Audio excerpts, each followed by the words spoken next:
This game is perfect, or very, very, very, very, very, very, very, very close to perfect. As a massive fan of Breath of the Wild since it was first announced, naturally I had my hopes and expectations set to an enormous standard for Tears of the Kingdom. The challenge of making a sequel to the greatest video game ever made is no small feat and arguably impossible. However, I am pleased to say that after nearly 100 hours in this game, it has shattered all my expectations. Breath of the Wild was game-changing as it set a new standard for detail and exploration in video games. The sheer number of things to do was almost terrifying, and to this day I've never 100%ed it. Tears of the Kingdom took everything great about Breath of the Wild and scaled it up by 10 bajillion million quintillion. This game is a masterpiece, which I'm sure is an opinion that no one is going to disagree on. Few times in my life have I been so heavily invested in a game with just a world like this, and I cannot even share all my thoughts in this video because I have so much I want to talk about. The game starts you off with a climactic encounter with the Demon King, who breaks the Master Sword with the power of the darkness and wipes away Link to an island in the sky.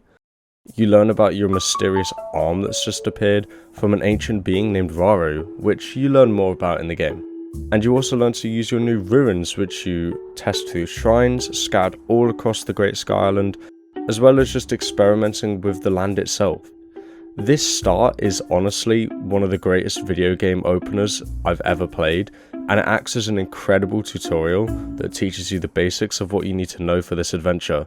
Honestly, I streamed it. It took me 3 hours to actually start the game. You then dive into a familiar looking Hyrule, albeit with a couple changes, mainly these. You talk to Pura, arguably the hottest character ever, and finally begin your adventure. Tears of the Kingdom's brilliance is being able to tell you what to do without making it feel forced.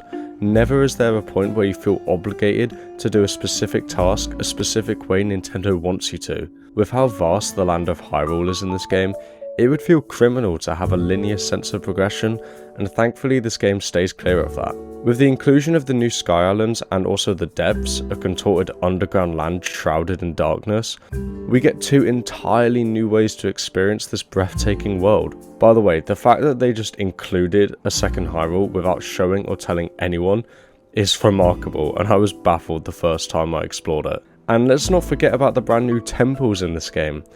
Initially, I was skeptical about the lack of any divine beasts, because they were some of the most unique and challenging parts of the first game. But holy shit, I could not be happier with how they did it in this. In each area you have to do a similar type of quest, help the people out and destroy the threat. Simple, but the way they reveal all these stories about each character and leave the player to try and work out how to do things themselves is spectacular, and kept me engaged for hours at a time. I mean, Sidon is about to be married in this game. Where did that come from? I will say that I definitely prefer some areas to others as I did in the last game, and sadly I feel like some environments are significantly less interesting than others. The Goron section though is much better. I won't show it because of spoilers, but just know that Mission Impossible 6 is already out and it's in the volcano in this game. Well done you two, I love this, 2 thumbs up from me. Another thing to speak about is the sheer amount of new content that's been added. New ores, enemies, plants, foods, areas. It's also mesmerizing, and I got more sidetracked in this game than I ever did when I played Breath of the Wild. First time I saw the hands though, I audibly shit myself, they are fucking scary. All these additions work and they never feel forced to you, as if the game is shoving a Yiga schematic down your throat saying use this, use this. Everything feels natural and something that you can decide what you want to do with it. Of course, some quests require certain things to progress, but again it never feels forced. If I don't want to get them right now, I'll get them later. And if I do want to get them now, well, I'll end up straying to the other side of the map and then being like, oh shit, I was meant to talk to so-and-so. I'm so glad they stuck to the formula and decided to improve it rather than challenging it and changing different things that just didn't need to be changed, because it would have felt unrecognizable. Granted, I do miss the runes from the first game, and knowing that I can't do all these crazy bomb glitches again after I only just learned how to do them made me the big sad. But the new runes are fantastic and add so much to the experience. I love using Ascend and finding the smallest surface to phase through in a way which Nintendo definitely didn't intend for you to do. I also love using recall on falling objects to use them as a means of transportation. And let's not forget about Fuse, one of the most fun gaming abilities I've ever used. You want to make a hover bike to transport Koroks? Fuse, you want to make a hot air balloon powered by flamethrowers. Fuse, you want to attach one long stick to another long stick. Fuse, it's such an enjoyable thing to use and it's a joy for your creativity. The possibilities for this rune feel endless and people have been showcasing their inventions all over the internet. Can we also mention the boss fights? Like, what the fuck? One of my biggest problems with the first game was the repetition of the Blights, who all felt too similar and not fun to fight after the first 2 playthroughs. But these new temples include stupid, powerful and monstrous fights that are so unique to each other and help to separate the 4 main areas of the game so well. And also the finale is so much better than whatever programming was in the first game. Like, what is this? I could just stand in one place and win.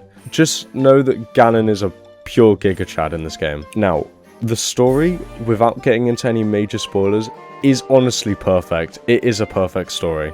I've seen some opinions floating around that it can get repetitive, and whilst I do agree with that due to one part of the story, I still believe that it is incredibly strong and well thought out. I feel like a lot of games have a story that lasts 10 hours, but you can work out the whole plot point in 2 hours. This is not like that.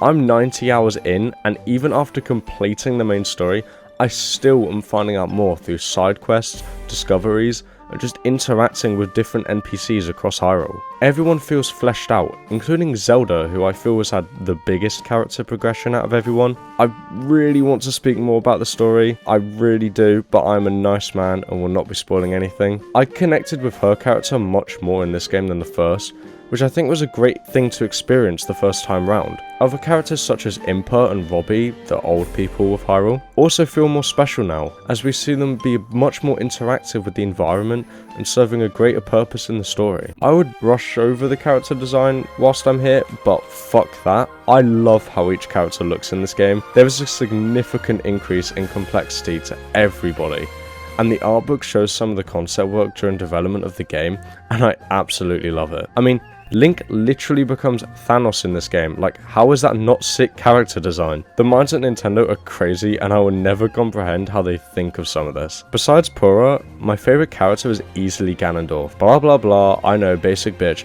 but come on, I mean, look at him.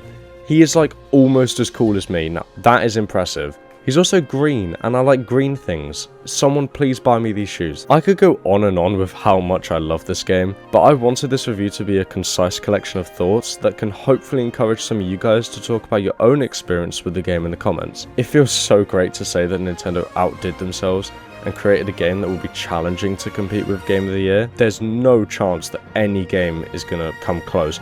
Maybe Spider-Man, but I mean, let's be real.